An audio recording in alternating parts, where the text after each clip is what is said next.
Wow, ನೋಡ್ ಗುರು ಈ ಅದ್ಭುತನ ತಾಯಿ ಚಾಮುಂಡಿ ಹೇಗ್ ನಿಂತಿದ್ದಾರೆ ಅಂತ. ಲುಕ್ ವೈಸ್ ಅಂತೂ ಸಖತ್ತಾಗಿದೆ ಗುರು. ಪ್ರಪಂಚದಲ್ಲಿ ಅತಿ ಎತ್ತರವಾದ ಚಾಮುಂಡೇಶ್ವರಿ ಸ್ಟ್ಯಾಚ್ಯೂ ಇದು. ಸ್ನೇಹಿತರೆ, ದಿನನಿತ್ಯ ಬರೋ ಟೂರಿಸ್ಟ್ಗೆ ಮತ್ತೆ ಭಕ್ತಾದಿಗಳಿಗೆ ವಾರ ಪೂರ್ತಿ ದಿನದ 24 ಗಂಟೆನೂ ಅನ್ನದಾನ ಮಾಡೋ ಮೊದಲ ಪುಣ್ಯ ಕ್ಷೇತ್ರ ಇದು.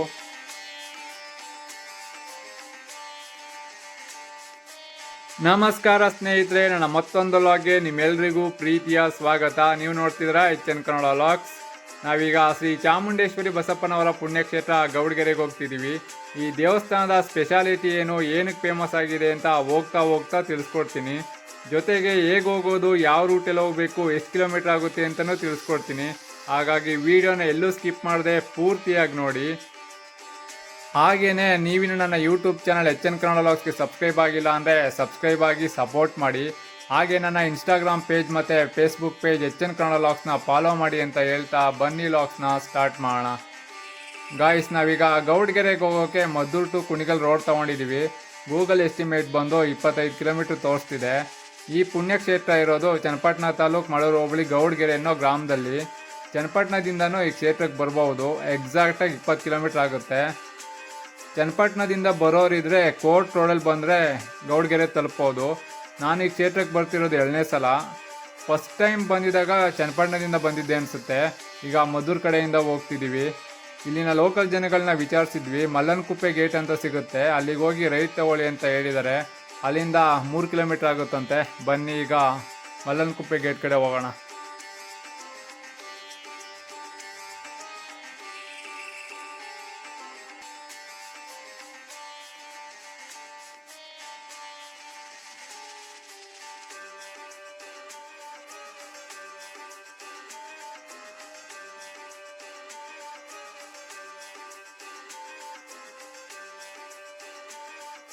ಮಲ್ಲನಕುಪ್ಪೆ ಗೇಟ್ ಕಡೆಯಿಂದ ಬಂದರೆ ಇಲ್ಲಿ ಲೆಫ್ಟ್ ತಗೊಬೇಕು.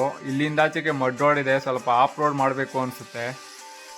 ತಂಪಾದ ವಾತಾವರಣ, ಆನಂದವೋ ಆನಂದ, ಪರಮಾನಂದ ಗುರು. ವೆದರ್ ಕಂಡೀಷನ್ ಅಂತೂ ಕೂಲಾಗಿದೆ. ಹೊಸ ದೇವಸ್ಥಾನ ಆಗಿರೋದ್ರಿಂದ ಎಲ್ಲ ಕಡೆ ಬೋರ್ಡ್ ಹಾಕಿದರೆ ಕನ್ಫ್ಯೂಸ್ ಆಗಲ್ಲ.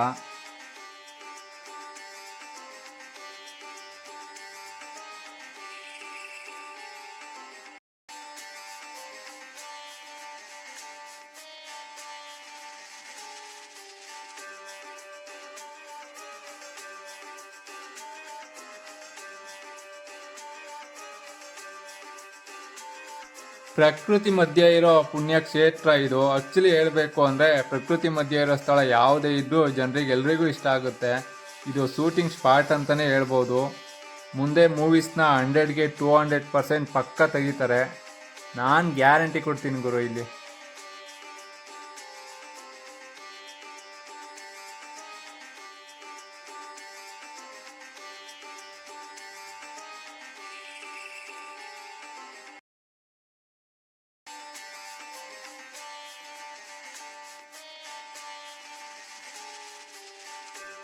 ಮತ್ತು ಇನ್ನೊಂದು ವಿಷಯ ಏನು ಗೊತ್ತಾ, ಈ ದೇವಸ್ಥಾನ ಹತ್ರ ಪಾರ್ಕಿಂಗ್ ಪ್ರಾಬ್ಲಮ್ ಅಂತೂ ಖಂಡಿತ ಆಗಲ್ಲ. ಜಾಗ ವಿಶಾಲವಾಗಿದೆ ಗುರು. ಅಮ್ಮನ ಸ್ಟ್ಯಾಚ್ಯೂ ಹತ್ರನೇ ಹೋಗ್ಬೋದು. ಬಟ್ ನಾವು ಆ ಥರ ಹೋಗಲ್ಲ, ಇಲ್ಲೇ ಪಾರ್ಕ್ ಮಾಡಿ ತಾಯಿ ಚಾಮುಂಡೇಶ್ವರಿ ದರ್ಶನ ಮಾಡೋಕ್ಕೆ ಹೋಗ್ತೀವಿ. ಬನ್ನಿ.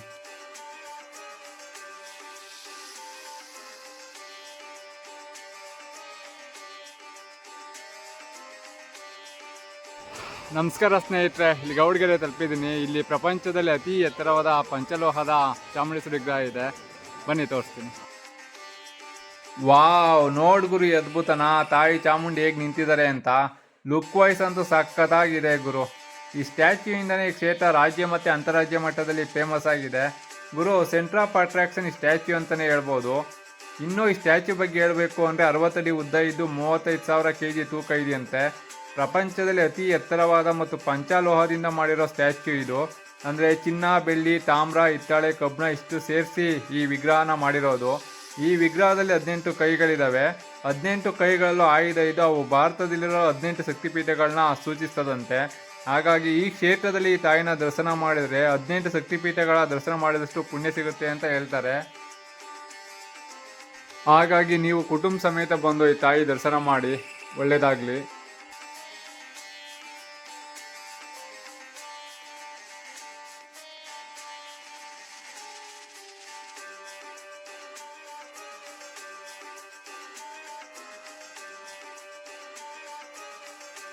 ಈ ಸ್ಟ್ಯಾಚ್ಯೂ ಮುಂದೆ ಸೆಲ್ಫಿ ತಗೊಳ್ಳೋ ಅವಳಿ ತುಂಬಾ ಇದೆ ಗುರು. ಸೆಲ್ಫಿ ತಗೊಳ್ಳೋಕ್ಕೆ ಅಂತಲೇ ತುಂಬ ಜನ ಇಲ್ಲಿಗೆ ಬರ್ತಾರೆ.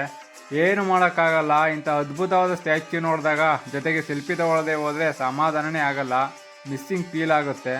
ಅಷ್ಟು ಅದ್ಭುತವಾಗಿದೆ. ಇಂಥ ಕ್ಷೇತ್ರ ನಮ್ಮ ಕರ್ನಾಟಕದಲ್ಲಿರೋದು ನಮ್ಮ ಪುಣ್ಯ ಅಂತಲೇ ಹೇಳ್ಬೋದು. ಬನ್ನಿ ಹತ್ರದಿಂದ ತೋರಿಸ್ತೀನಿ.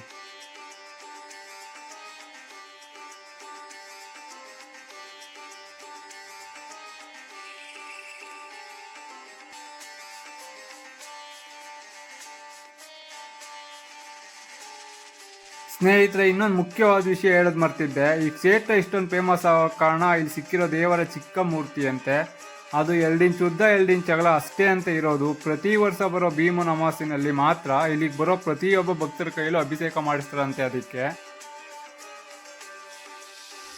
ನಾವು ಫಸ್ಟ್ ಟೈಮ್ 2 ಇಯರ್ಸ್ ಬ್ಯಾಕ್ ಇಲ್ಲಿಗೆ ಬಂದಿದಾಗ ಈ ಥರ ಆರ್ಟಿಫಿಷಿಯಲ್ ಬೆಟ್ಟ ಆಗಲಿ, ಜರಿ ಆಗಲಿ, ಮತ್ತು ತಾಯಿ ಚಾಮುಂಡಿಯಿಂದ ಇರೋ ಈ ಸಿಂಹ ಸ್ಟ್ಯಾಚ್ಯೂ ಆಗಲಿ ಇರಲಿಲ್ಲ.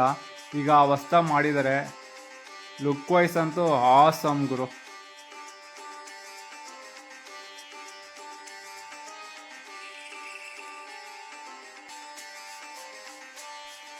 ಮೇಲಿಂದ ನೋಡಿ ವ್ಯೂ ಹೇಗೆ ಕಾಣುತ್ತೆ ಅಂತ.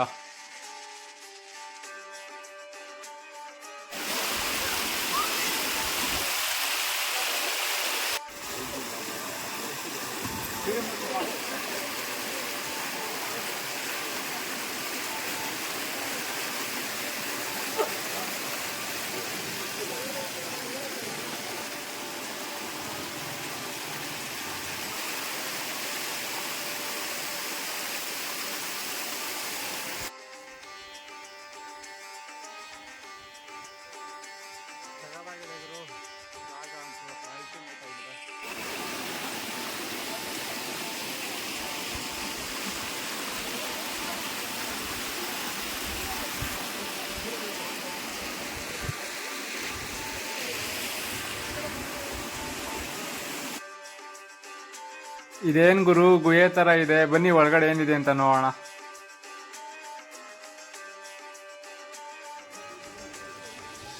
ಔಟ್ ಸೈಡ್ ಮಾತಾಡ್ತಿದ್ರು ಮ್ಯೂಸಿಯಂ ಮಾಡ್ತಿದ್ದಾರೆ ಅಂತ. ಮೇ ಬಿ ಇದೇ ಇರಬೇಕು ಅನಿಸುತ್ತೆ. ನಾವು ಫಸ್ಟ್ ಟೈಮ್ ಬಂದಿದ್ದಾಗ ಇದು ಯಾವುದೂ ಇರಲಿಲ್ಲ. ನೋಡಿ, ಇಂಪ್ರೂವ್ಮೆಂಟ್ ಆಗ್ತಿದೆ ಅನ್ನೋದಕ್ಕೆ ಇದೇ ಸಾಕ್ಷಿ.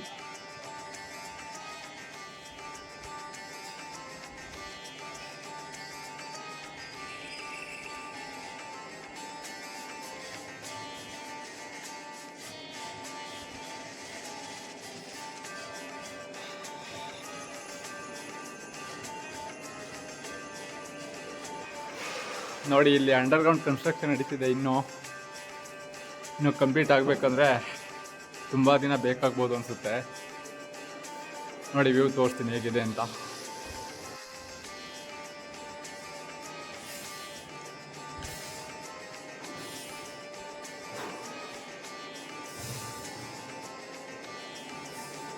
ಬನ್ನಿ ಈಗ ಹೊರಗಡೆ ಹೋಗೋಣ.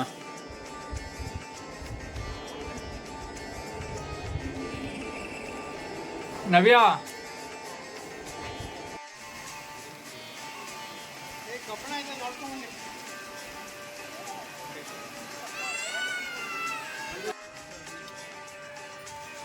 ನೋಡಿ, ಈ ಕ್ಷೇತ್ರದಲ್ಲಿ ವಿಶೇಷವಾದ ಶಕ್ತಿ ಇದ್ದ ಬಸವಪ್ಪ ಇದ್ರು. ಅವ್ರನ್ನ ನಡೆದಾಡೋ ದೇವರು ಅಂತಲೇ ಕರೀತಿದ್ರು. ಅವರು ತೀರ್ಕೊಂಡ್ಮೇಲೆ ಅವ್ರ ನೆನಪಿಗೆ ಸ್ಮಾರಕ ನಿರ್ಮಾಣ ಮಾಡಿದ್ದಾರೆ. ಆ ಸ್ಮಾರಕ ತೋರಿಸ್ತೀನಿ. ಈಗ ಅವರು ನೆನಪು ಮಾತ್ರ.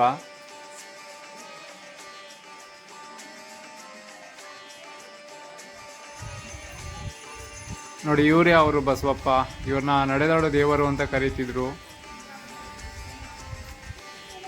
ಇವರ ಬದಲಿಗೆ ಇನ್ನೊಬ್ರು ಬಸವಪ್ಪ ಇದ್ದಾರೆ. ನೋಡೋಣ ಅವರ ದರ್ಶನ ಸಿಗುತ್ತಾ ಇಲ್ವಾ ಅಂತ. ಅದಕ್ಕೂ ಮೊದಲು ಇಲ್ಲೇ ಪಕ್ಕದಲ್ಲಿರೋ ಚಾಮುಂಡೇಶ್ವರಮ್ಮನ ದೇವಸ್ಥಾನಕ್ಕೆ ಹೋಗಿ ದರ್ಶನ ಮಾಡ್ಕೊಂಡು ಬರೋಣ. ಬನ್ನಿ.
ಸ್ನೇಹಿತರೆ, ಇದೇ ನೋಡಿ ಇನ್ನೊಬ್ರು ಬಸವಪ್ಪ ಇರೋ ಜಾಗ. ಬನ್ನಿ ಒಳಗಡೆ ಹೋಗೋಣ. ನೋಡಿ, ನಮ್ಮ ಅದೃಷ್ಟಕ್ಕೆ ಬಸವಪ್ಪ ಇದ್ದಾರೆ ಗುರು. ಇವ್ರು ಸಿಗೋದೇ ಅಪರೂಪ ಹೇಳಬೇಕು ಅಂದರೆ. ಏನಕ್ಕೆ ಅಂದರೆ ಇವರು ಸಾಮಾನ್ಯ ಬಸವಪ್ಪ ಅಲ್ಲ, ಪವಾಡ ಮಾಡೋ ಬಸವಪ್ಪ ಅಂತಲೇ ಫೇಮಸ್ ಆಗಿದ್ದಾರೆ. ಹಾಗಾಗಿ ಜನಗಳು ಇವ್ರನ್ನ ತಮ್ಮ ಮನೆ ಗೃಹ ಪ್ರವೇಶಕ್ಕೆ, ಮದುವೆ ಅಂತ ಶುಭ ಕಾರ್ಯಗಳಿಗೆ, ಇಷ್ಟಾರ್ಥ ಸಿದ್ಧಿಗಾಗಿ ಕರ್ಕೊಂಡೋಗಿ ಇವರಿಗೆ ಪೂಜೆ ಮಾಡ್ತಾರೆ. ನಾನೀಗ ಅವರ ಆಶೀರ್ವಾದ ಪಡ್ಕೊಂಬರೋಕ್ಕೆ ಹೋಗ್ತಿದ್ದೀನಿ. ಬ್ರದರ್, ಸ್ವಲ್ಪ ಕ್ಯಾಮ್ರಾ ಹಿಡ್ಕೊಂಡು ವಿಡಿಯೋ ಮಾಡ್ತೀರಾ?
ಸ್ನೇಹಿತರೆ, ಇಲ್ಲಿ ದಿನನಿತ್ಯ ಬರೋ ಟೂರಿಸ್ಟ್ಗೆ ಮತ್ತು ಭಕ್ತಾದಿಗಳಿಗೆ ವಾರ ಪೂರ್ತಿ ದಿನದ 24 ಗಂಟೆನೂ ಪ್ರಸಾದದ ವ್ಯವಸ್ಥೆ ಮಾಡೋ ಮೊದಲ ಪುಣ್ಯಕ್ಷೇತ್ರ ಇದು.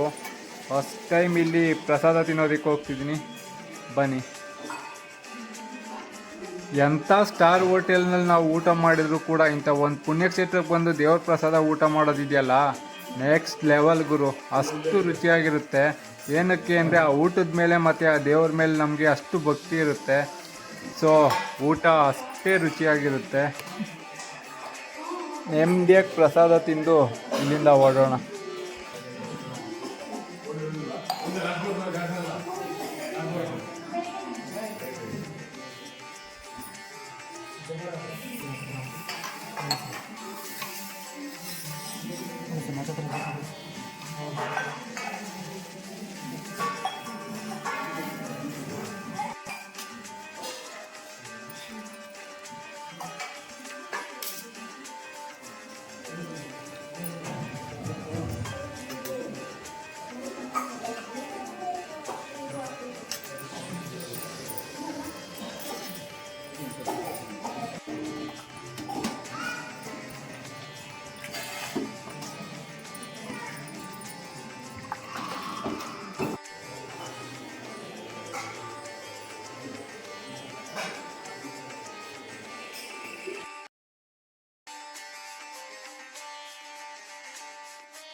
ಓಕೆ ಸ್ನೇಹಿತರೆ, ಪಾಸಿಟಿವ್ ವೈಬ್ಸ್ ಜೊತೆಗೆ ಈಗ ಮನೆಗೆ ಹೋಗ್ತಿದ್ದೀವಿ. ನೀವು ನಿಮ್ಮ ಫ್ಯಾಮಿಲಿ ಮತ್ತು ನಿಮ್ಮ ಫ್ರೆಂಡ್ಸ್ ನೋಡಲೇಬೇಕಾದ ಸ್ಥಳ ಇದು. ಖಂಡಿತ ಒಂದು ಸಲ ವಿಸಿಟ್ ಮಾಡಿ, ನೀವು ಪಾಸಿಟಿವ್ ವೈಬ್ಸ್ನ ಫೀಲ್ ಮಾಡಿ ಅಂತ ಹೇಳ್ತಾ ಈ ವಿಡಿಯೋನ ಇಲ್ಲಿಗೆ ಸ್ಟಾಪ್ ಮಾಡಿ ಮತ್ತೊಂದು ವಿಡಿಯೋದಲ್ಲಿ ಸಿಗ್ತೀನಿ. ಅಲ್ಲಿ ತನಕ ಲವ್ ಯು ಆಲ್.